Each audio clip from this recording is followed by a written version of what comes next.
Dans un continuum de temps où quand on arrête d'apprendre, on est mort. Quand on arrête d'évoluer, on est foutu. Parce que ça bouge tellement vite autour de nous.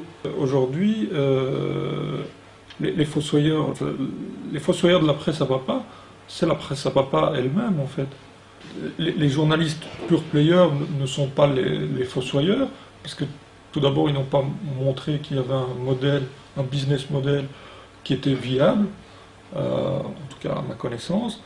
Donc simplement, le journalisme tel qu'on le connaît, s'il ne se renouvelle pas en permanence, eh ben, il va mourir. Le problème, c'est qu'on a eu des capitaines d'entreprises qui n'ont pas vu arriver les choses et qui se sont pris en pleine tronche à un moment donné en pensant qu'il suffisait d'aller faire du copier-coller de leurs articles papier en ligne. On n'en est plus là aujourd'hui, heureusement. Mais les acteurs comme Facebook ou comme Google qui phagocytent la pub, c'est un modèle d'affaires qui est basé sur le volume. Et faire du volume, ça nécessite une force de frappe et une force de travail incroyable pour faire du volume, pour réussir à en vivre aujourd'hui. Mais il y a des modèles qui existent aujourd'hui, hybrides, où on peut aller chercher des petites briques de ce qu'on aime bien, la Startup Nation étant le bullshit absolu, mais il y a quand même des bonnes choses à aller rechercher dans les méthodes qui sont là derrière, pour tester et mesurer ce qu'une audience en particulier de niche peut aimer. Et c'est là où la mise en projet est intéressante en fait. Mais il faut cette curiosité-là pour en donner, aller voir sous le capot comment ça fonctionne et comment on met les machines au service des humains et comment les journalistes peuvent apporter des choses que les machines ne peuvent pas encore apporter aujourd'hui.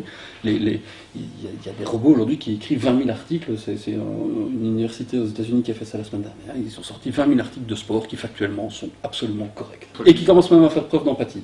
D'accord, donc c'est inquiétant. Qu'est-ce que les humains vont bien pouvoir apporter en plus au-dessus de ça? Et voilà, on doit se poser ces questions-là. On a beaucoup de journalistes qui viennent se former de leur propre initiative.